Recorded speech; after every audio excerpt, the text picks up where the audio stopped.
Hey folks, welcome to another Hill and Ponton Q&A session on VA benefits. I'm so excited to be back with my partner in crime / person who always tells me wrong, Carol Ponton, coming in. It's been way too long since the two of us have got to do one of these together, so we are excited to get back and get rolling with some questions. We're just going to dive right in. No real agenda from us today, except see that Radio Killer is back on his game and was the first one at least to get a word in. So there you go, Radio Killer. It's good to have you back too. All right, let's jump down to some questions. We appreciate all you guys being here, and we love what we do. So thank you for the warm wishes.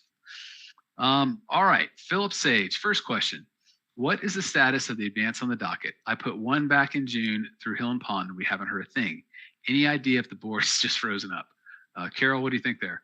I agree. I mean, I have no idea. The advance on the dockets are even way behind. I mean, it's like they don't look at them, and then when they finally decide to look at them and grant them, then they do something, but they just seem to sit there until then. Yeah, I just kind of feel like they don't know what they're doing. I just look at this and it just makes me scratch my head. I just feel like this is just nuts. We were told that no matter how poorly they were doing on AMA or hearings or whatever else, they were going to get to the advance on the dockets. And now we're seeing a slowdown in that. And the fact that they've had so many more judges come in and they're only getting more and more behind on, I'm not going to say the easy ones, but the ones they've admitted they got to address right away, it frozen up. I think that's a kind way to say that, Philip, because that's about where we are. JT, COLA 2023 will be huge. It should be huge. JT, I did a short video on this. They just came out with the what do they call it? VA Voc Rehab increases for next year. And I think it came out to 7.87%. And if you look up that video, I think it's like COLA, it's COLA increase 2023. It's a short video, but if you look that up, I have the numbers translated to what that'll be there. However, I did some research and found out that the COLA increases for Voc Rehab are always less, like 2 or 3 points at least less than the actual comp increases. So I think you're right. I think we're looking at a 9 or 10%, but we'll just have to see. But I think those numbers actually should be out within 2 to 3 weeks now. So it'll be interesting what they say. Jody, excuse me, I have a question. If you have progressive carpal tunnel now and had surgery and service for carpal tunnel on both wrists, is that a loss of an appendage? Carol? I don't. The loss of the appendage is like loss of use of hand, really has to do with, I definitely think it should be service connected, but it depends on, can you still use your hand? Can you use it for the things you need to use your hand for, like picking up a coin off the center of a table? So that's really the question about whether or not you have loss of use of hand.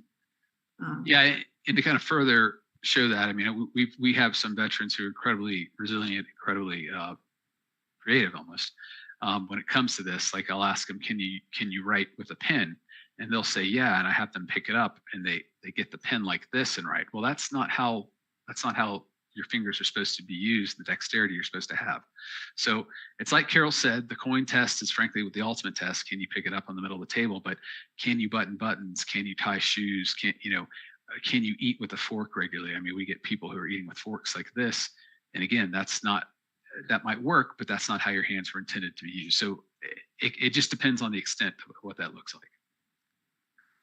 Andy, what recourses does a vet have if Voc Rehab lied about the reason you were not able to complete your schooling and it affected your unemployability claim you have? I would think we'd need a little more information on that, Andy. Is it something you could correct? If you could get something from the school saying why you dropped out, or from your doctor as to why you couldn't go to school, I think that's what it would come down to. Misi, the COLA estimate, if you refer to, maybe you got to scroll back later, but the question, I just talked to Phil about this earlier. Short answer is I did a short video on this a couple days ago talking about this and my thoughts. Vet for life, if you are awaiting your TDIU decision, should you file new claims that would get you 100%? If you think those claims get you to 100%, I'd do it. I mean, essentially what you have there are two avenues to get you the monetary benefits you deserve.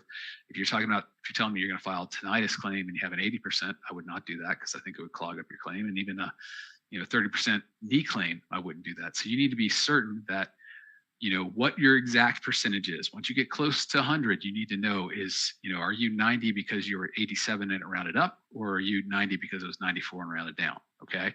And once you know that, then you can kind of calculate what you would get for that other or those other disabilities, and would that push you to 100?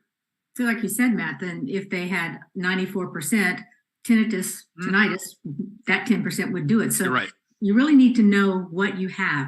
And just looking at a 90% rating doesn't tell you, because as Matt says, if it's 85%, it's been raised up to 90.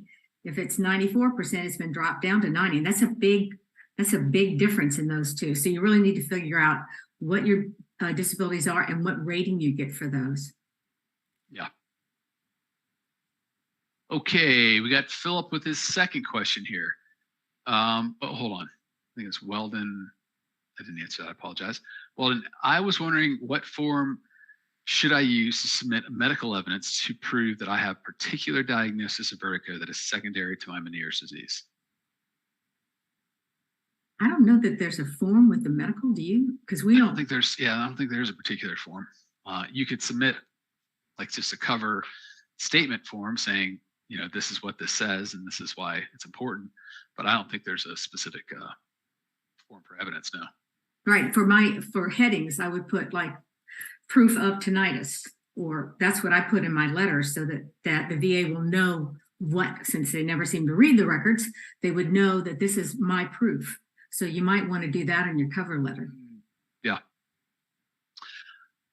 Back to Philip again. Second question. What's the status of legacy claims? It seems all the decided claims you can look up are AMA, confused as a legacy docket. Philip, you're in our heads, man. I mean, we have the same just conundrum. I feel like the nicest way to say it, because we were told one thing, they were going to clean those up. Congress was told one thing, that those were going to be cleaned up, getting rid of, so that now we're all in the AMA. And yet now the majority of decisions we're seeing are AMA, and we just have this bucket sitting back there of legacy claims. And, it's like, what are they doing with that? The BVA says they have this algorithm. BVA is trying to be like Google. And they have this algorithm that tells them what to work when and how to do it. And then they've been asked, well, how does the algorithm work? And nobody over there knows. So it's extremely frustrating. There's, I never would have said VA has much rhyme or reason or logic to how they do things. Now it's just totally out the door, I feel like. Sorry, if I could answer those questions, I feel like I could make $1 million, but I just don't know. Kerman Wingfield, got a CNP coming up for presumptive condition that I have a diagnosis for. It also wants to require a nexus letter. Any pointers on how to approach it when you have a presumptive condition? Okay, so you have the presumptive condition and you have that diagnosis. That's check one. If it's presumptive, that means all you have to show is what happened in service. Were you exposed to Agent Orange? Were you near burn pits? Were you in the Gulf? It was radiation. So I'm assuming they're giving that to you. I don't know why because if you were exposed, I mean, the easiest one is VA and an Agent Orange. If you were exposed to VA, it's Agent Orange, and you have ischemic heart disease, that should be service connected. Right. Anything they send you to a CNP exam for on something that obvious, if they're contesting that you weren't in Vietnam or exposed, okay, if they're contesting that, that's different. But if they're sending you to a CNP exam and they've conceded both those, the diagnosis and what you went through in service, the CNP exam is for a rating, meaning, okay, let's say he had cancer. Well, is the cancer active? Are there residuals? That's what that would be for. But I'm not quite sure we're there. I mean, they could be sending you to make sure the diagnosis is correct. If that's the case, take in that letter from your doctor. It's not a nexus letter. It's just a letter saying, this is what I am treating him for. Right. And I think with all this talk of presumptive, a lot of veterans are confused about nexus. Nexus to us for years has meant that you have a medical opinion that connects your problem now with the service. And it's a medical opinion. If you were exposed to Agent Orange, you are likely to get heart problems. Well, we don't need a nexus opinion anymore. All you need to do is show two things. You were exposed to it and you have it. So I think like Matt, I would assume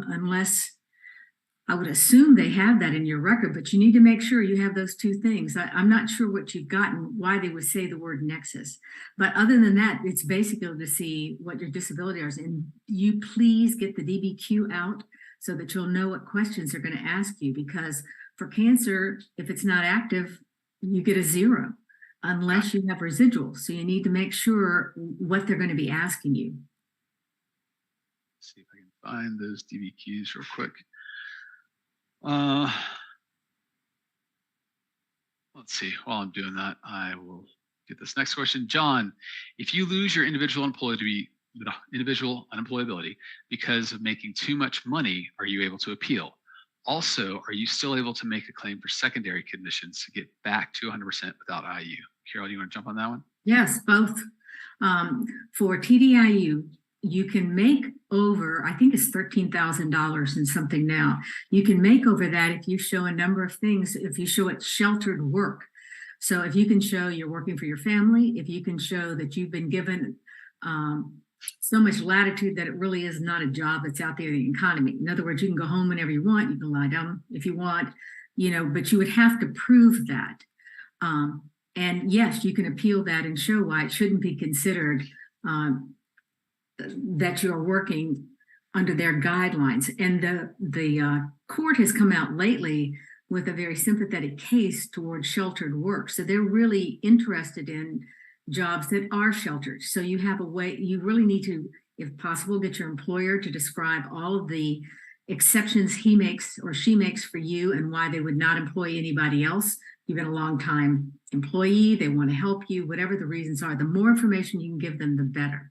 But also, meanwhile, if you have other problems, yes, please file those, because of course, with a 100% schedule, you can still work and get your 100% benefits. Yeah. Let's see, Chris Bonds. Oh, first of all, back to Kerman, I went ahead and put a link in there to the DBQs that Carol was talking about. And if you just kind of search by your disability, you should be able to find what they, find the DBQ, Disability Benefits Questionnaire, sorry. And that will show what the CNP examiner is supposed to review and discuss with you. And that way, hopefully you come in prepared on what you feel like you need to tell them. Chris Bonds, is there a number or place to look to see where you are at the Board of Veterans Appeals for a veterans law judge to see your case? Thank you. I have an appeal with a judge to make a decision, not in person. No. People are always telling me what positions they're in, Matt, but it can be like 8,000 or it can be whatever. Yeah. And it never seems to be, I don't think you can rely on that. I don't think that's worth your while. I've seen them change so drastically that I don't even know where they're getting these numbers from. Yeah, because they'll decide, okay, we were looking at AMA, now we're going to do legacy. It's kind of like the button in the elevator. It's kind of a dummy button where we all go in and we push the close button again and again and again and again, and we think we're doing something. They just give our vets and numbers saying, oh, sure, you're number 8,000 or you're number 814. Yeah. And, it makes people feel better. But the way they keep on changing, they did, for years, at least BVA was kind of consistent in how they looked at cases and say, okay, you just handed yours in on this date. Well, we're working from, you handed in 2020, we're working from 2015, and you kind of know where you're waiting. But now it's all over the place. And it's not just the BVA, it's the VA as well. That's true. When we used to have a notice of disagreement and we would be talking to the raters, I remember many times I talked to the rater, they're going to get a decision out that day, and then they go dead for 6 months. Then all of a sudden they pop back up, and I said, what happened? They said, oh, I got assigned to other cases, and I couldn't do anything on my old cases until I finished whatever those were. So, I mean, it is an ongoing crazy system where, they're assigned one thing, and then all of a sudden they're assigned something else. And that seems to happen at the board as well as the regional office. David Price, I am claiming osteoarthritis for a limited range of motion for most of my joints as a reservist for 39 years, with my last tour of active duty in 2020 in Afghanistan. How likely is this to be service connected? It depends, David. I mean, what kind of medical records you have with something like that? It's a disease process. You need to be showing it happened while you were on active duty and not active duty for training. So when you were in Afghanistan, did that deteriorate? Did the problem start? So, you want to show that even if you don't have medical records from that time, though. If you were, your MOS had you doing heavy lifting, or, you were out in the field and you had a 70-pound backpack that you were carrying around, those are all things that you could point to, but you got to show that it was happening while you were on active duty. Because while you're on active duty for training, the only thing for which you can be service connected for is an actual injury while training, not a long-going disease process. David Price, ED in view of the VA. Not sure where we're going there, David. If we're talking about erectile dysfunction, that's what they rate as a loss of use of an organ under special monthly compensation K. And I think that's like $120 right now. ED can also mean effective date, but I don't think that's what we're talking about here. So we're going to go with that. Andy, I was told I was not healthy enough because I was getting surgeries to get better, like they told me to, and was cleared by doctors to do the job. And the Voc rehab said I was not, and refused me to continue on. Was not, did it say it was not getting surgeries, or? Oh, this is Andy. We spoke before about his vocational rehab. Vocational rehab. Okay, so I'm sorry. Let me read that again, Andy. I lost that question. Shoot. Okay, I was told I was not healthy enough because I was getting surgeries to get better. They told me, and it was cleared by doctors to do the job. Voc rehab said I not, and refused to continue me on. So if Voc rehab basically refused to give you services and say that you don't warrant this because all these surgeries, that's proof on its face of unemployability. So that's good for your case. The fact that you're getting surgeries and you're trying to go back to work, frankly, I think that's good for your case too, that it shows that you weren't just sitting there saying, I'm unemployable, pay me. You were trying to get work. So from what I'm seeing there, I think you actually have good evidence already to go on that.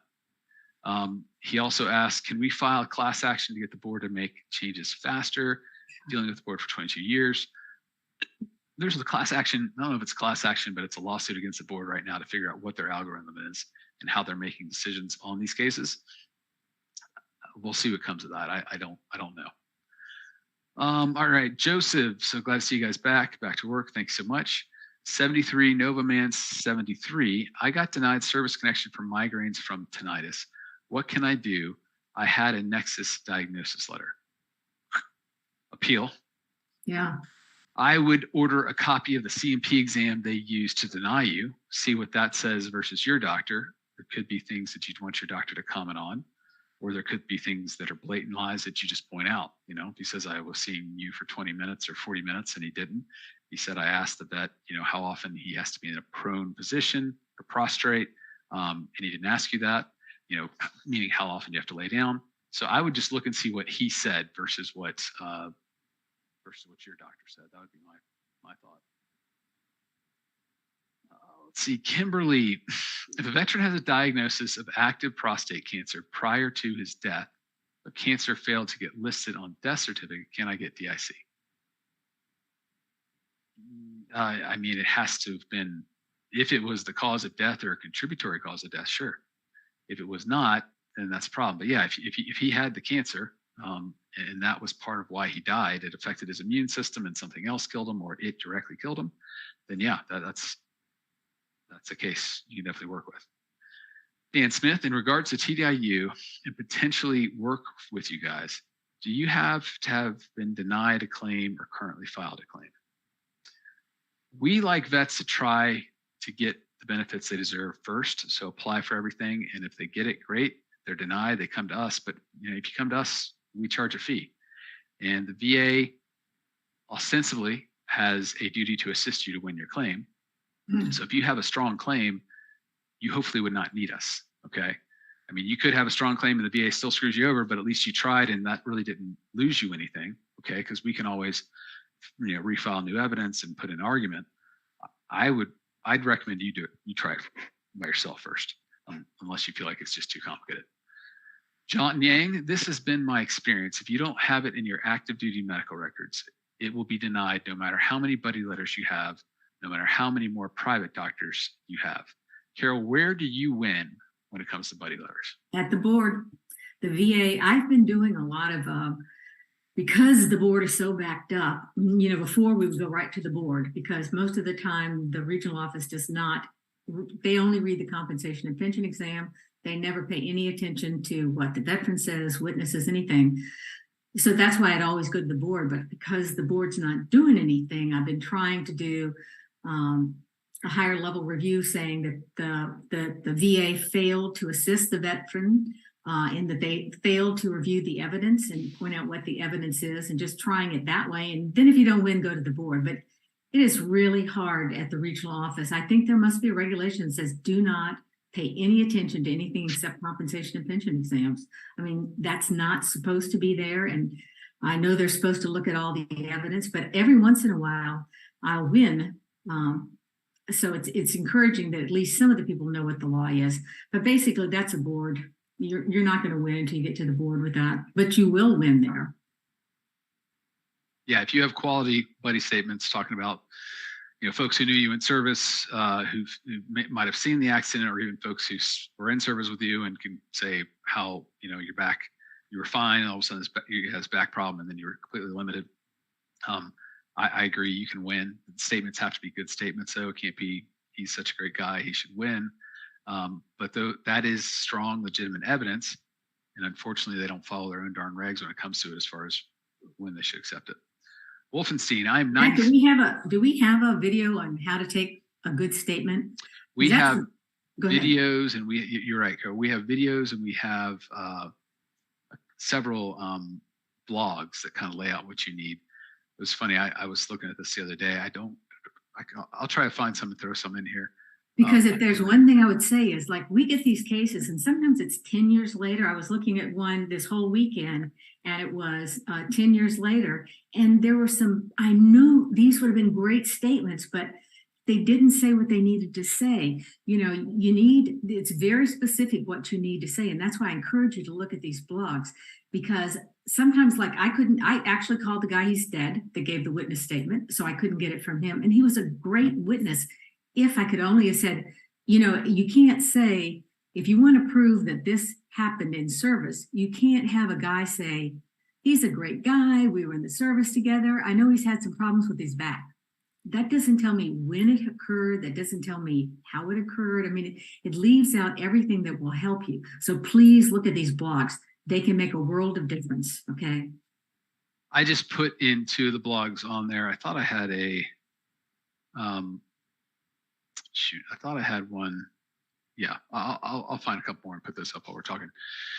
All right, Wolfenstein, I'm 90% from VA disability and recently got unemployability. When I did my upgrade packet form, I think the 8940, I gave them 5 previous job incomes, but one was incorrect. Should I worry? No, they already awarded you the benefits. I would worry if you were making the money now, but no.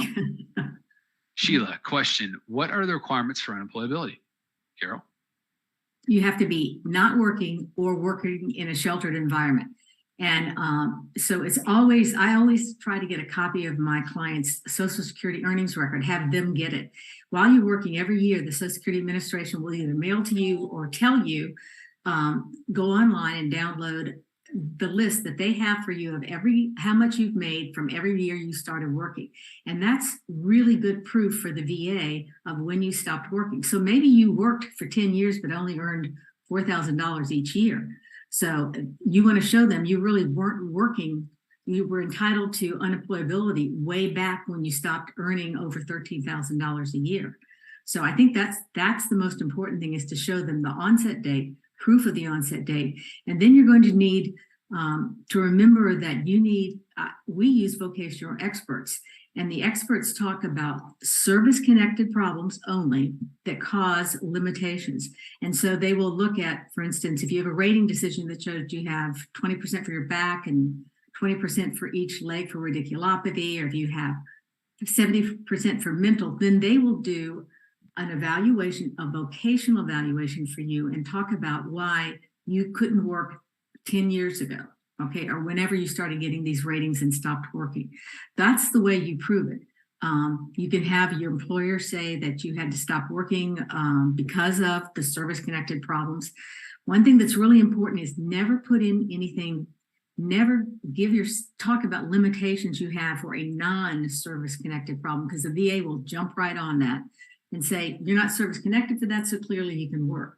So stick to the service connected problems, to the limitations they cause, and prove what the date was that you actually stopped working. Bob Williams, let's see, asking about bone marrow disease being covered under Camp Lejeune toxic water. Doctor states that I do not have cancer now, but I will get it in the future. So we're talking bone marrow disease. Is that it's leukemia, Mom? Is that how that works? Yeah, but I don't understand how you're going to have it, but you don't have it. For the VA, of course, you have to have the diagnosis. You have to have a current disability. So I don't think you can go for it now. I think what you could do, it's interesting, you will not get VA benefits on this, because with the VA benefits, you have to have a current diagnosis of a disability, okay? With the Camp Lejeune, I would definitely apply for that, because Camp Lejeune is giving... When you have the diagnosis. Well, no, because they're saying this is kind of a Wild West frontier. Usually in any litigation, you have to have the diagnosis or show some kind of objective problem. They're saying that you could actually get compensated for medical monitoring, which could be $100,000, $200,000, $300,000, because you are likely to develop this disease. Now, it'd be something where your doctor would have to say, look, here's the symptoms he has, and I believe this will manifest, unfortunately, into this cancer. So that is possible. You cannot get benefits through the VA, but you should file a lawsuit and right. See if you can get benefits there. Going back to Carol said, if you don't have the diagnosis, you're not going to get as much benefits, but hopefully if you don't have the diagnosis, you're cancer free, but you should be able to get medical monitoring on that. Champagne Poppy, I'm permanent total with no future exams, but I still get letters for exams. Will I maybe still get letters for exams? So permanent total is something we talk about a lot. This is another confusing VA term. Permanent and total does not mean protected. Okay, so if you are permanent and total, VA should not be sending you those future exam requests because they're saying your disability is static. However, they can still send those to you and have you go to those exams. So if they give you a letter to go to it, then you need to go. And that's another reason we firmly believe that you need to make sure you're continuing to treat with your doctors, just so you have a record of how bad things are, how they haven't gotten better, they're consistent or maybe even a little bit worse. And they just changed the regulation. We just got a copy of it yesterday, I think, or today, for permanent and total. Before, a rater could give you permanent and total without saying why. The point has to be that they do not see you improving, that you are going to be like this from now on. And the new regulations say they have to tell why they think you won't improve. So that's another thing that you need to keep in mind. The VA is definitely going after total disability to see if they can get rid of it. For years, they've tried to get rid of it, or at least limit it to certain people. So I continue to treat like Matt says, because you never know what they're going to do. Richard, waiting on a decision for simple tinnitus connection. Reason for decision, ready for decision since 7/11/22, original claim 9/2019.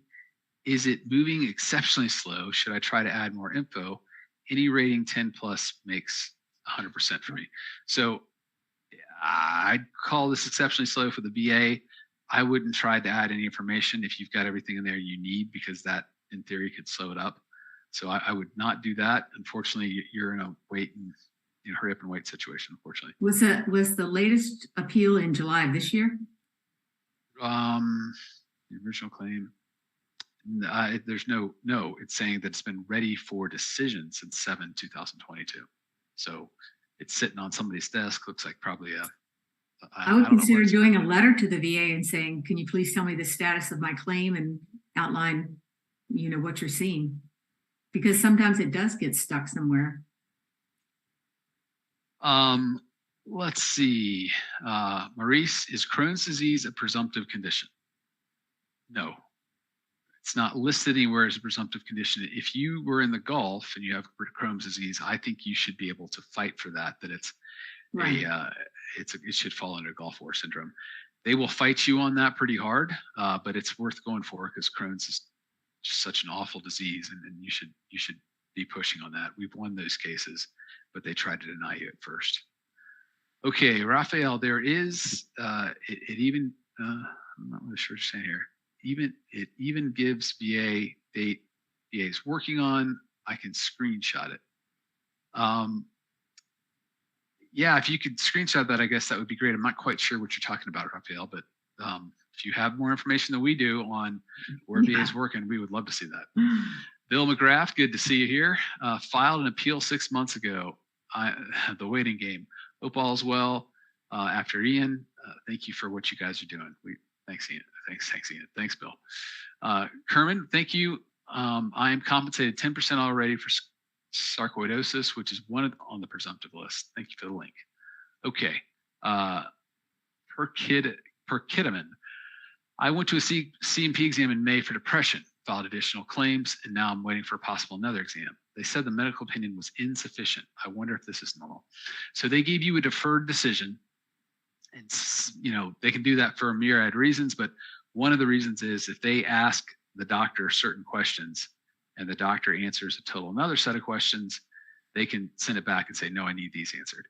That does happen a lot. Doctors look at it and they say, this is what I want to answer, and they totally ignore what the prompts are from the VA. So that's really neither good nor bad. We just don't know, and you got to wait till you get a decision, unfortunately. Yeah, and looking at the compensation and pension exams, the medical opinion, sometimes I will see 6, 7, and 8 medical opinions. That means they initially did a medical opinion, and then the rater sent back questions, and they did a second opinion. And so I'm seeing this a lot where I never saw that before. I don't know why it's happening. Yeah. Champagne Poppy, I'm 100% from. No, sorry, we did that one. Gatekeeper. What should I do if L4, L5, S1 are showing existing examinations as messed up, but they said I was likely born with it? Didn't see anything in C-file showing upon entering exam. Gulf War veteran out in 92. Yeah, Gatekeeper, you hit a very important nail on the head there, and that's what's called the presumption of soundness. Sorry, totally blank there.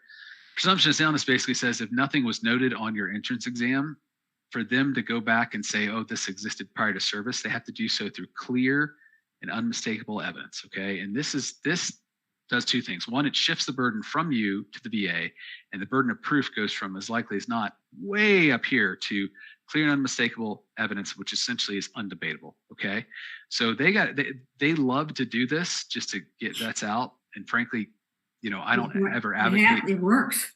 Yeah, it does work. It gets vets to stop. I'm not one to advocate Q claims, but when I go through a file and I saw that they did this to somebody years ago, I will file a claim on this because this is nonsense. Okay, so you need to go back and basically say, hopefully you have instances within service. Forget what I said about Q. You don't have to worry about that right now. You just need to go back and show what happened in service. Hopefully you got medical records or buddy statements.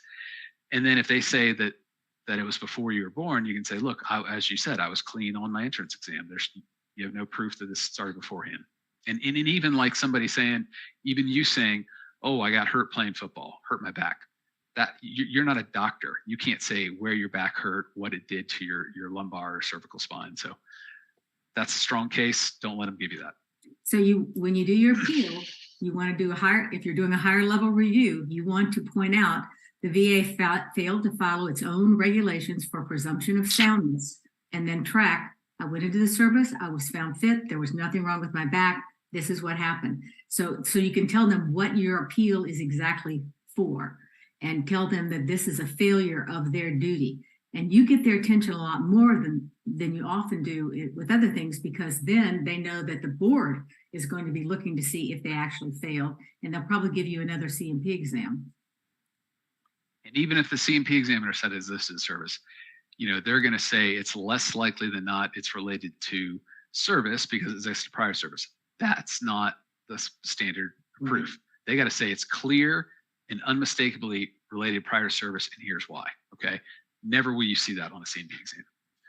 Lewis, is it possible to kill an unemployability to ask if there's only be based on 70% middle condition if they base it on 30% foot condition and 70% is the remaining on the remand from 2017? Okay, so let's look at this again.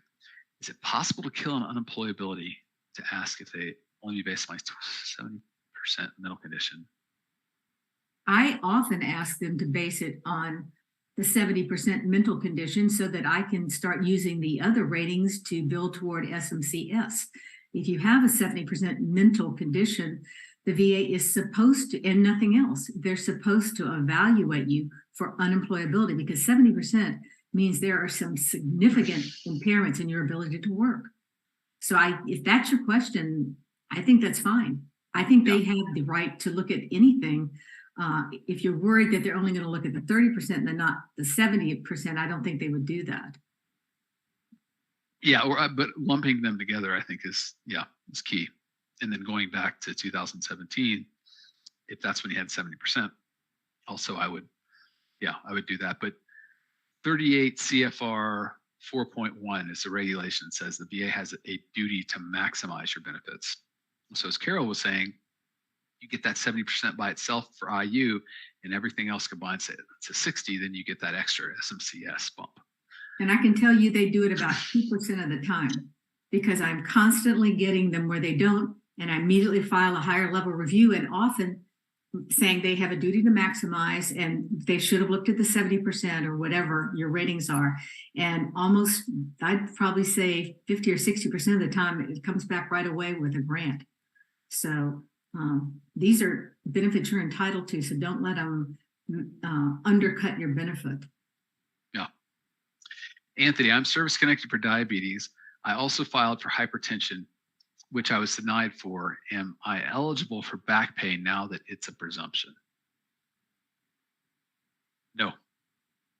The way they wrote the hypertension reg is very specific and very bizarre. And that all other Agent Orange issues, if you have applied previously and then you apply now, it's supposed to always go back. With hypertension, they did not do that. And frankly, they did not do that because of monetary reasons. They didn't want to break the bank for the VA, because there's so many folks with hypertension that would go back so far. And unfortunately, hypertension causes so many secondary issues, they would have had to pay for all those as well. So unfortunately, it does not go back. The asterisk next to that is, if you were to die and the first claim for hypertension was done by your widow, that would go all the way back.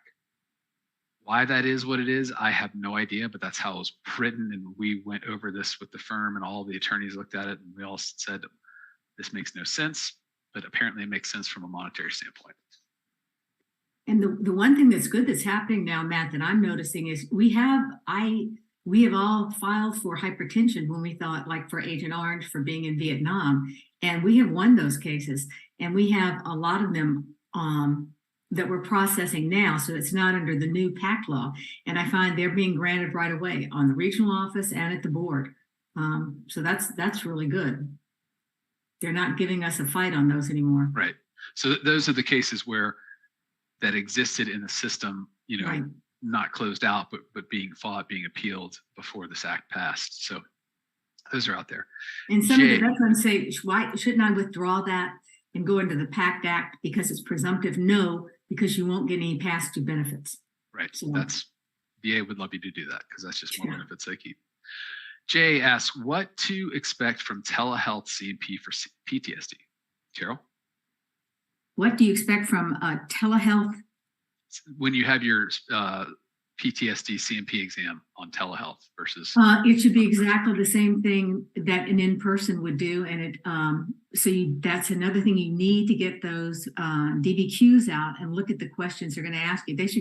They actually have a computer form that they're answering as they're asking you these questions.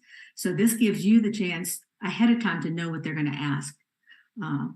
But regardless, my advice to the veterans is PTSD has affected your whole life, and this is not the time to become the nicest person you've been in 20 years. This is the time to let them see exactly what this has done to you and your family. So I would treat them exactly the way you've treated your family when you wished you hadn't, so that they get a feel for this, because unless you've seen it, unless you've been around it, you don't understand what you're talking about. And you want to make sure that that examiner knows what you're talking about. Well, yeah, the one thing I'd say about that is you can't beat them up over telehealth, so that's good. I'm not asking them to beat them up, but I know, but just berating them as well. No, they berating them, but you need to let them know about the nightmares, about the inability to be around other people, the loss of time with your grandchildren. I mean, these are meaningful losses that you've had. And, so many veterans are trying just to be polite. Hi, how are you? I'm fine. That's not telling them what's going on with you. Yeah, I agree. Floyd Langford, did you do any research on whether a registered pharmacist can do DBQs and nexus letter dealing with adverse reactions to medication? Floyd, I have not. I love this question. I don't have a pharmacist to whom to reach out on this. I tried to ask my kids pharmacist when I was picking up some antibiotics, and they kind of looked at me like I was a total fool. So I need to I think I need to find some kind of forensics pharmacologist, but I don't know. I don't have one, unfortunately. I do think it's a wonderful idea, though. So, Floyd, I'm hoping you will find this and tell us all. And, I'm afraid they don't exist, because if you look at the pharmacies, they are. Oh God, there's nobody there. Yeah, there's nobody there. They're open less hours. I think there's a real shortage of pharmacists. I think they definitely could give an opinion, but I don't think they have time. If you find one, we're interested. Yeah, let us know. Raphael, yeah, but the fee is okay, bro. Dude, you guys got to know so much in the field. VA doesn't care that you can't work. It thinks your injuries are a lie. Like Raphael must have been responding to somebody else there, but no, he's talking to us. Oh, yes? Yeah, you were saying we charge a fee, and so try to get it yourself. Yeah, I just feel like if they put it in on the first instance, especially if it's attached to a claim for a higher rating, I would hope the VA gets it right. I see them get that right. Then you don't pay, because it is a lot of money. But if you want an attorney to help you from the get go, then sure, we'd love to review your case. I just think if you put it in the first round, and then because no matter when you put it in, they're going to send you to CNP exam. When we can see it and respond to what the CNP examiner is saying with a doctor outside, I think that becomes very powerful too. Lewis, I also have a problem with radiculopathy in each leg and 70% hip problem. Lewis, what did you talk 70% hip problem? I think that's what he said. So that's pretty significant. We're looking at loss of use of foot. Well, the hip, it's like the whole leg, right? But then that's that's pretty nice. And that's the other thing that really irritates me. Remember, you can get right now around $3,300 a month for 100%, but some veterans get $9,800 a month under the SMC program. And these are special monthly compensation benefits that go for specific disabilities or injuries like loss of feet, loss of use of hands, and they're called inferred. That means that you don't have to file a claim for them. The VA should infer them from the evidence. For instance, you have that 70%. That sounds to me like loss of use of your left foot. There's no way that you're able to balance on that foot and push off like you should. But the VA fails to ever infer that. And so you need just to know your rights. You need to file a claim for loss of use of the left foot. I don't know what's going on with the right, but you should definitely get that for the left. Yeah. Yeah. It's interesting. You shouldn't, well, whatever. These are technical things. But yeah, you were asking about before you had 70% for mental, and then he wanted to get it just for mental for IU. You would clearly qualify for the SMCS on this if you get the IU just for the mental, but as Carol said, you should probably be looking to get a higher SMC due to the significance of your hip. And do you need aid and attendance? I mean, the problem is for years, the VA never, ever, almost ever did any of these things because there was nobody to tell them they had to do that. And so you really need to look at the special monthly compensations and see if you fit in either of those. All right. Lamar Smallwood, if you have a vocational assessment report, do you still need to do a CNP exam? What's the question? No. Well, yeah. If you have a VE, unemployability. Well, yeah, if you have it must be a vocational report, you still need a CNP. I don't think you do, but if the VA puts you up for a CNP and says you need to report, or else they have an automatic denial there. So, but remember, when you get to the board, there's nothing contrary to the vocational report because the doctor cannot do the vocational evaluation. Right. A vocational expert can. And so even though the doctor can say certain things, that's not valid. The vocational expert is going to have the leg up on this. The regional office doesn't recognize that because they have their own rules, but the board definitely does. So I think they're very valuable. Okay. Yeah, we both agree they're very valuable where you put that in the process. If you put it in the process of the regional office, they're probably going to ask you to go to a CNP exam. And if they tell you or ask you to go to it, you got to go. Right. If you put it at the board, like Carol said, and that's the only evidence there, they should grant. Okay, Mike, Combat Craig, excellent information on YouTube. Okay, so I've decided I'm going to charge for advertising for Combat Craig. So every time he gets one of these free mentions on here, I'm gonna send him a bill for it. All right, BC PI Investigations. Hello, I've submitted a claim for VA back in 2010.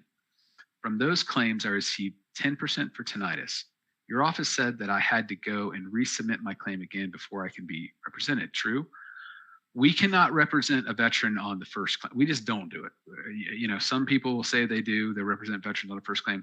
We do not do that for a multitude of reasons. We can't enter into our contract or P-contract with veterans for that. And also, the VA has a duty to assist, and we believe strongly in that the VA should assist you to get whatever records you need, should get you a CNP exam, and should make a decision. If those decisions are wrong, at that point, we'll look at the rating decision, understand what's there and what's not, and then make a decision so we can help. But if the claim was closed and you got to reopen it, that's just kind of a rule of thumb we have. Senator McQuarrie, can secure messages to PCP be used as evidence in my VA claim? My doc confirmed secondary condition via secure message question I had about my condition. I see no reason why not. I mean, the message is secure for your benefit, not his. Right.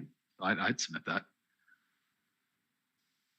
Perkidum man. I just keep on screwing that up.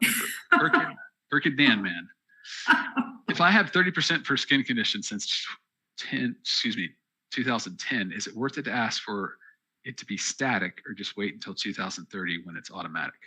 I'd wait. Oh boy, you know, skin conditions, unless you've got eruptions all over, 30% is a good rating. You know, I don't know how He's just bad asking for them to make it static, not asking for an increase. I would not do that. You would put yourself on their radar. There's just no reason to do that. That's what I was trying to say. I wouldn't mess with it. Christopher, do you know when we will find out about the new disability pay? Whether it's 8.9%, I've heard it's 6%. I've even heard it's 6% increase. Okay, so he's talking about the cost of living increase that will start 2023.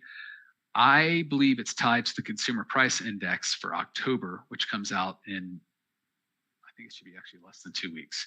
So we should be finding out about that soon. I think it's closer to that 8.9, if not 9%, but we'll see. Andy, they denied my employability because I only had long-term job, which lasted 6 months a year after getting out. And that was my only job term since 2000. Because I had only one long-term job. Okay, so that's bogus. If you're not working now, or even you work for 6 months and you can't work now, I mean, you should be getting benefits as far as far as I could tell. Carol, do you have? I don't know about that. Funny business. IRS hires 78,000 and no new hires for VA. You know, I will say that VA has hired quite a few folks in the last 4 years. I'm personally with you. Why do they need to be hunting down taxes when they could be giving veterans benefits? You know, as far as that distribution of personnel, you know, that's kind of us just to complain about, but it is what it is. All right. Eagles are still trash. Wow. We got an NFL. Eagles are still trash. I don't know if this is a Giants fan or a Washington fan or what. The VA lowered me from 100% scheduler to 80% in 2018. I refiled March 22 and was awarded 100% P&T, 10% TBI. I did the math and it's 99.44. Okay. So, okay. But in the same letter, they told me I was 100%. They had made a mistake on my TBI. It should have been rolled into my PTSD, and they overpaid me 80%. Should have been 70% from 18 to 22. Are they paying me at 99.445, and I should be at 93.856? What should I do?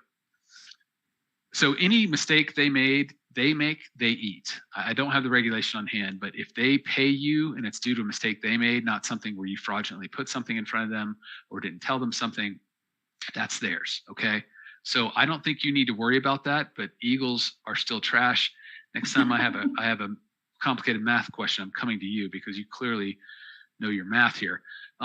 Here's the other thing I'd say about 2018 to 2022 when they reduced you. Yes. They have a requirement to what, Carol? My question is what was reduced, because you can't just go around reducing people. They have to show that you have improved in all aspects of life, that this is going to continue for you. So I think that may be a Q claim. I don't know. I'd like to know what they reduced and why. You know, if you have cancer at 100%, they can reduce that. But most other things, once you've had it, and how long have you had it? I don't know that either. Do you say? No, he did not say it. See, those are the first thing. You know how they're things that all of a sudden your eyes pop open when you've been reduced. That's one of the things. How long did you have the rating, and what kind of rating was it? Was it one that there are reasonable reductions because the rating schedule says 100% for cancer only when you have active treatment, or was it something else like a mental problem that you've had for a long time, and they can't just by one or two exams even reduce you when you've had it for a while. So I'd look into that to see, were you being paid the 100% from 2018 to 2022? I mean, your case is kind of confusing. Yeah, the other thing I would talk about, if you were scheduler 100% and they reduced you to 80, again, going back to that regulation I told you, 4.1, they have a duty to maximize your benefits. In your case, they have a duty to consider unemployability. Even if you don't meet the scheduler and you still are 80 and you're not working, they got to pay you the difference on unemployability, and they have to consider that. So that's that would be what I'd call an adjudicated claim, a claim they did not properly look at. Carol's talking about Q claims to see if they reduced you properly. So I know that wasn't exactly what you were asking, but I think you're fine on the math. Don't worry about that. But I do think you've got 4 years there where they owe you some benefits. So you need to look at whether you should have had unemployability, whether you should have kept the 100%, or whether they should have not only given you unemployability, but maybe paid you SMCS. I mean, once you get that high, there are a lot of things that you should be getting that you should look into. Johnny White, denied for right knee as secondary to service-connected left knee. At this point, should I seek private care for a new opinion? VA CNP exam used info from VA medical x-rays and said NP. If you can get I always advocate, if you can get a private medical opinion, you should do it because they're much better. I would also look at the CNP exam and see, did they follow the prompt? They look exactly what was asked. And you can always argue and just say, well, look, they didn't consider where this came from. My second knee didn't get injured until after I had this long-standing problem with my first knee. So you could fight it both in that it was an inadequate exam, but if you could have access to a doctor, I would go with that. Okay, Mark Retired in '04, Gulf War vet, 40% service connected. Diagnosed renal cell cancer with kidney removed. Didn't file a claim as no Gulf War expos awarded for burn pit expo. Earned 120% 2021. I believe, no retro 08 to 21 under the Pact Act. So there is no retro with burn pit cases, unfortunately. You didn't file. Yeah, I unfortunately, I think you are where you are with that. Yeah. All right. Let's see. Going down here a little bit. Green Thumbs Cheesehead. Wow. I was in Kuwait, Iraq, '09. I started developing breathing issues due to burn pits. In 2014, diagnosed with bronchitis. I deal with flare-ups that last 6 weeks total for the year. Have a personal doctor records going back to 2014, currently at 30%, hoping for a big increase. I don't know, Carol, the specific diagnostic code for that, what the increase would be. They do these, what are those tests called? The pulmonary function test. Pulmonary function test. And it's, the thing about those tests, they're supposed to do them during a flare-up. Rarely do they do this. Okay. No, if you're talking they won't do them. Yeah, 6 weeks out of the year, it's going to be hard to make sure you get in and do it then, because if you do it when you're healthy, they're going to say, hey, what's the big deal? What's going on here?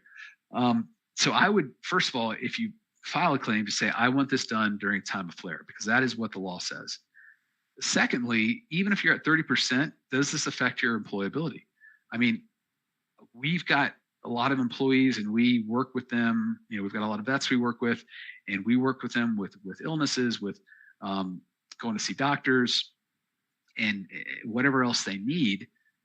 But if I had somebody tell me they needed 6 weeks off because they were in bed, I couldn't afford to pay that as an employer. And so if unfortunately you're in a similar situation where, you're a good worker, you can work hard, but you have these flare-ups and you can't work, you need to consider unemployability. That's a much harder case if you're only 30%, because they can't grant it right there. They have to send it to central office. I would wager, though, that you probably are a bit depressed because you aren't the person you used to be, and this has changed who you are. Carol's nodding because she finally taught me how to do that. You filed a secondary claim for that. That can boost you up, and that can get you closer to where you need to be. And it sounds crazy because your real problem, I understand it, is the bronchitis. But the way the VA system works is you got to kind of look and see what everything's going on. And for some reason, a mental health claim is a lot easier to get higher than something like bronchitis. It's ridiculous. It really is. But just let me tell you what happened this year. I had a veteran who we tried to get service connected for his mental claim, for depression, PTSD, things like that, lost. I filed a claim for depression. The only thing he was service connected for was tinnitus, 10%. I filed a claim for depression. He just got a 70% rating as service connected to tinnitus. I mean, the VA, I never know what they're going to do. So you really need to know the law and use it to your benefit. So 30% for bronchitis, you may get a 70% for depression. Yeah. Let's see. Silence R. I have been unemployed since May 21 due to my service connection. Will my TDIU still be a long process? Filed in May 2021. That just depends. I don't know which disabilities are and what you have. We're jaded because, as I said, we don't really accept claims until they were denied. So the claims we see always take forever. So that's over a year and a half. I mean, if you've already submitted it, I would like to think if you've been to a CNP exam, that should be on their radar to make a decision on. But that's just me. Sammy Sparks, listen to you and combat Craig. Everything he said was a lie. I worked hard to get my TDIU with my mental, but I was told I didn't need it. I have 100% permanent total, 100%. Thank you all for what you do for your vets. Appreciate that, Sammy. Appreciate your comments here. All right, and now we have Chat 69XYZ, best adult dating site. Oh man. I could use that, Matt, right? Well, maybe we could get sponsored. That would be, we'll take whatever we can get. Andy, Matt, thanks for the info, but could I give you a call and give you more information I can't put all the information in here. Andy, if you submit your stuff to we have an intake section, and just give them everything you have and say, Matt, just put in there, said Matt told me he would review this with me, and we can do that. Carlos Ruben Flores, I'm glad that your firm's doing well. Thanks, Carlos. Yeah, we dodged a big one last week with Ian. Definitely shut us down for a couple of days. We had a couple employees get flooded out, but everybody was safe, and everybody's actually excited to get back to work. So it was nice to see. We've got some real tension going on with football here. We got Raphael saying, "Let's go Miami Dolphins." That's actually a good springboard for talking about TBIs. I tell you what, as far as how awful that could be. Yeah, NFL and serving in the military. All right, Richard, never considered SMC. I got the shoulder rate at 70%, flail shoulder, not completely useless, but close. What steps are there? That's actually fascinating. Not completely useless, but close. I mean, it's very in a way, I don't, even if this isn't, incomplete paralysis, what's going on with lower? Can you pick things up? Can you use your elbow? There could be a lot going on there to investigate, including aid and attendance. Yes, but if you can't use your arm. Michael, can I file for COPD presumptive due to burn pits without a nexus? Yes, that's the whole point of presumptive, is that we said, you did this in service, and we said something bad was happening when you entered service, burn pits, and you now have this disease, COPD, it's presumptive. We're not sending you to a CNP examiner to say if they're related or not. Just to do a rating. Yeah. Rod Smith, do you need a nexus for type 2 diabetes, or is a DBQ good enough? You got to tell me where we are. I'm assuming this is presumptive Agent Orange. And if that's presumptive, then no, you wouldn't need a nexus. But if you have diabetes from any other place, then you would need a nexus. Like sometimes medication that you're taking for mental problems can cause diabetes. Then you're going to need a nexus. But a nexus is only needed when the government has not agreed that service caused this type of problem. So remember, it's very confusing, but if it's presumptive, you don't need a nexus. A nexus is only when, like for diabetes, you didn't get it in Vietnam, you got it because of PTSD, then you need a nexus. This is a hard concept, and I think it's very confusing because the VA always makes you go to the CNP exam, whether it's already going to be service connected or not, because they need to do the rating. But if it's the condition is presumptive, no nexus. Yeah. Let's see, we got kind of running short on time here, so let's do the rapid fire round. Anthony, with the Pact Act, will they want us to provide medical evidence for the conditions that the VA has deemed presumptive, or can we state Pact Act as the evidence? Okay, so I think there's two different things here. One, if you were opening a claim, or if you are reopening a claim, if you're reopening a claim and you've been filed and denied before, you have to file new and relevant evidence, okay? So with the Pact Act, the new and relevant evidence is the change in law, the Pact Act. Now, I would also consider just putting your diagnosis in there from a doctor, just saying, this is what you have, COPD, it's related to, and go from there. So you can state Pact Act as evidence, and they should accept that. We've done that in quite a few cases. But I think adding a simple doctor's note, or even what you say, here's my COPD, here's how this affects me, yada, yada, yada.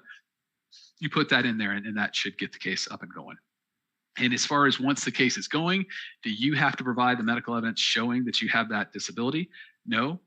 But should you? Yes. Just get it in there, get it going faster, so you don't have to wait for them to actually go ask the doctor for those disabilities. Okay, let's see, Anthony Bugs again.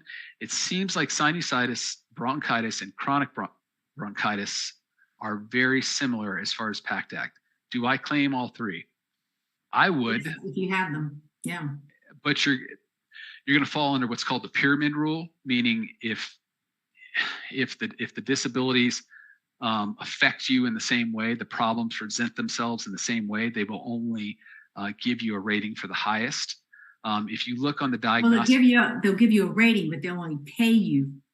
So they could give you a rating for all of those, but they'll pay you for the highest. But like Matt said, file for all of them because you don't know which one you're going to get the highest rating for.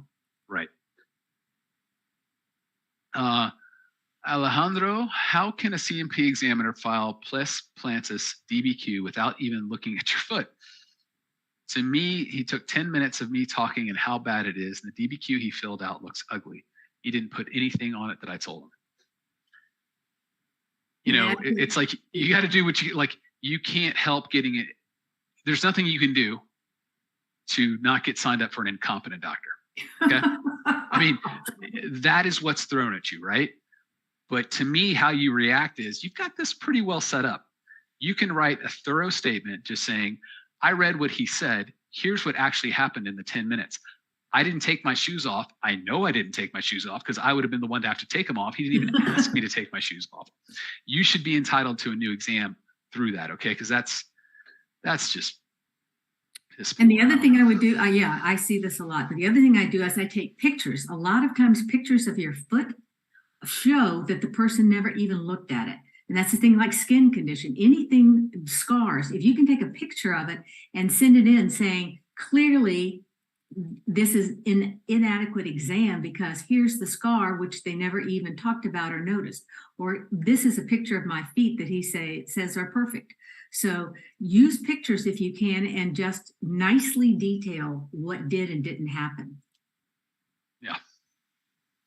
Remember, the thing, this is so infuriating. It's hard not to get angry, but that doesn't aid you. You need to calmly explain why the person did a very poor job without calling names. Because when you do that, then the VA maybe thinks that you're a hothead or something. So you want to calmly, and so they can really follow what you're saying and realize, wow, this was pretty bad.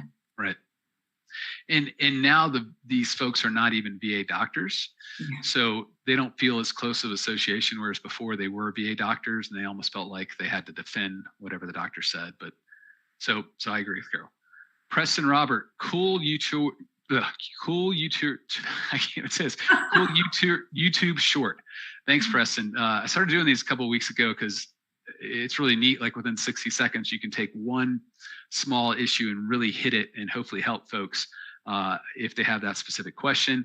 I don't think he's here, so I will admit that Combat Craig was the one who gave me this idea and told me I need to break up stuff we've seen into the kind of these shorter little bits. So hopefully they do help folks, because I know not everybody has time to watch our 15-minute videos. California Bear Republic, can you file for SMC for sexual side effects if you are not service connected, but being treated for mental health conditions and taking meds through the VA? You want to go on that one first? It has to be connected to something that's service connected. So if you've claimed PTSD, and then you can also claim the erectile dysfunction secondary to PTSD. But if there's no service connected problem that you're claiming that would cause erectile dysfunction, then no, I don't see an avenue to that. Yeah. I mean, getting creative here, they have what's called a VA, they have an 1151 claim, and that's basically a malpractice claim against the hospital or the doctor. If they prescribed you medication and it caused this side effect that they didn't let you know about, wasn't on the bottle, didn't give you notice, or they should not have done it, then you can file a claim for that. I don't think that's going to be the case here, because there's quite a few of these mental health medicines that do cause sexual side effects. That would be the only way, though. And here's another thing: for years, veterans were all males. Now, with the larger number of females, there's also an SMCK you can get for loss of female sexual arousal. And I see this a lot where there's been military sexual trauma. So if you are a woman and you have this, definitely file for that. That's an SMCK. VK, all right, we're a bit over here. My CNP exam was canceled. Should I be concerned? This is my first time filing. No, it was incompetence on somebody's side. It should be reassigned. If it's not and you are denied, then you should say, you guys said I should have an exam, but I didn't. But it's probably more just incompetent, scheduling. Jared Green, how helpful are 2 IMOs from independent neuropsychologists for a TBI claim? One is also filled out at $26.80 for SMC. Will that help my case for SMCT? Yes, it should. There are pretty significant rules that VA wants doctors to follow when it comes to how to put together an exam for TBI. But neuropsychologists that's pretty impressive as far as training. So that should help your claim, and then it should help your SMCT. These are the cases that we have been focusing on in the last year or so, and we handle all kinds of cases, but we've seen them screw up the SMCT cases as a matter of it's almost like a rule. Yeah. You got to be the exception. So if they mess this up on the first hand, and you've got stuff going on to where you need somebody's help every day, and there's just a lot problematically in your life due to this, above and beyond 100%, you need to keep appealing and you need to keep filing. It sounds like you've got a couple great advocates on your side. That's great to see. Remember, make sure that those neuropsychologists said and did review your service medical records. Oh yeah. For some reason, the VA will not pay any attention if they don't do that. So you can do an addendum if they didn't say. We have our doctors say, I reviewed 1,500 pages of service medical records or whatever they reviewed, just to make it clear that that was done. That's a requirement. Yeah. All right, Raphael, I didn't know there were levels to PTSD. Can you get a rating even if not taking meds or VA classes? Yes. We handle PTSD cases all the time. You can get 0. Sorry, Carol, 0, 30, 50, 70, 100%. So yeah, and then you can get unemployability as another one as well. Okay, a couple more questions. Ken Reif, is there an application that you use on your phone to record good symptoms that can be admissible as evidence? Wow, I don't know. I'm sure you just use a notes application, just write down every day what you're feeling. And then put that in one big note, and I'd submit that. Alejandro, I have calluses, and he marked no. I will do the picture thing. It looks like I can still upload evidence. Appreciate it. Nice girl. Betty, I was diagnosed with Bell's palsy in '92. I have a positive test for Lyme. Should I appeal? Yes, but you got to show how you got Lyme's disease. We've won some of these cases, and they're fascinating but difficult in that we were able to pull maps and show that a barracks was being sprayed often because of Lyme's disease, and that it was known Lyme's disease area. So you got to be able to show that, or a buddy statement saying, hey, this person was, when I say Lyme's disease, they were affected by ticks. There were ticks all around them. So you can find some of those maps. Like I don't know who puts them out, if it's the National Forest Service, but they'll show you where ticks are very prevalent. So that could be something to go with.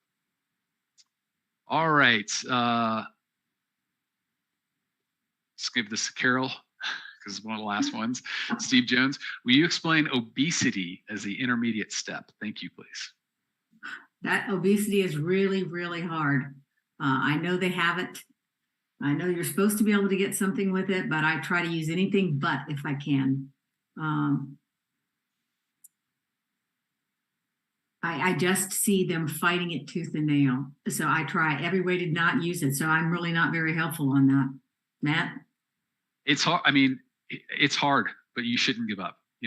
We've had cases in a long time where a veteran has a bad back disability and they basically can't get off the couch. And, 10, 15 years later, they develop diabetes. Is that part due to their diet? Sure. But it's probably also significant part due to the fact that they are completely immobile. They don't get up. Yeah. And they've gotten fat. And as a result, they get the diabetes. So I think there's strong cases there. But as Carol said, this is one where they hate invisible. I call them invisible wounds.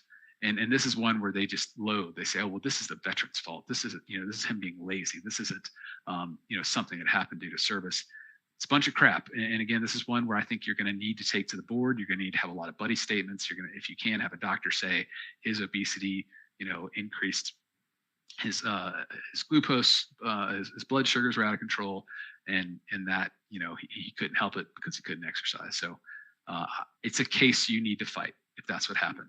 But it's a case you're going to get rejected on more often than not. Okay, let's see here. Ruby Jr., one leg below the knee and other foot blackened, need to be removed. Veteran passed away before second surgery was removed. What is the rating for this? Ooh, loss of use of both feet. Yeah. Aid in attendance, all period. sorts of things. Yeah. Huh. Okay, DH 100% P&T for PTSD. Do I need a new CNP exam for family care program? Family caregiver. You got to apply to the family caregiver program separate from any application for service-connected disabilities, because ostensibly or supposedly the Veterans Health Administration is the one determining if you have a need for VA care program. So I would apply for that first. They'll probably send you to an exam, and then you go from there. All right, let's see, just a couple more. DAV 86, am I eligible for the Pact Act if I was stationed in Ali Al Salam in Kuwait in 2009? I wasn't directly near burn pit, but I was a POL fuels troops. Wow. If you weren't right near a burn pit, then I don't know that the burn pit part of the Pact Act applies, but you still have the Gulf War part. If you were located right, if your MOS had to deal with fuel, jet fuel or whatever kind of fuel you're using, and you were burning it or you were around it all day, that's not a Pact Act, but that's a case you can win. That's a case we see all the time, and the VA just ignores how toxic fuels are and how devastating they can be. I mean, they can be as bad as, frankly, Agent Orange. So that's what I'd go with. All right, Richard, trying to figure this out. You have all these disabilities that are rated differently. Not sure what the question is, but if you're trying to see what all those disabilities combine to, go to our combo calculator, because if I give you a combo, it'll be wrong. All right, one or two more. Dallas, have y'all ever had a case where a veteran had ITP, thrombotic tympania? I don't know. Thrombotic tympania. I'm still in and did 2 deployments to Southwest Asia. Registered with burn pit last year after deployment, rated at 80% currently. So I have not, clearly, since I can't even say the darn word. But if you had it while you're in service and it says I'm still in and did 2 deployments, if you've been diagnosed with it in service, you're pretty good from that standpoint. You just need to apply when you're totally out, and you should be getting those benefits. John Noor, 72-year-old veteran, Vietnam combat veteran, 70% for PTSD, had a heart attack and have high blood pressure. We filed for that. It's been 2 months. Is that normal to be waiting? Unfortunately, it is. And it sounds like you might be in bad health, and I would send them something on that saying, I'm not doing well, I'm 72, and hopefully they'd speed it up, but that unfortunately does take that long. All right, we're gonna do one more. One more last chance. There's a song about that. Yeah, we're not singing country today. All right, William, I'm 100% P&T for PTSD. I have ED, chronic urinary tract infections, several arthritis in the lower back, and no cartilage in the right hip. Can I ask for more than 100% that I get now? Well, if you're 100% for PTSD and all those other issues are service connected, then I'm sure you could ask for more. If they're not service connected, I don't think so. So you're going to get it under the SMC program, remember? SMCS, aid in attendance. Yeah, if you are service connected for them. Yeah. All right, well, I think that's what we have for today, folks. I appreciate y'all coming out and asking us these great questions. And it was great to be back with Carol. She didn't actually correct me too many times, so I feel kind of better about myself. But it's nice to be able to be here and help, and y'all teach us too, and we sure appreciate that. As soon as I know more on the whatever it's called, the COLA increase, I'll be posting it. I'll do one of those shorts because those are so easy for me to get up, and I think for whoever subscribes to us, they go right into your feed. So that.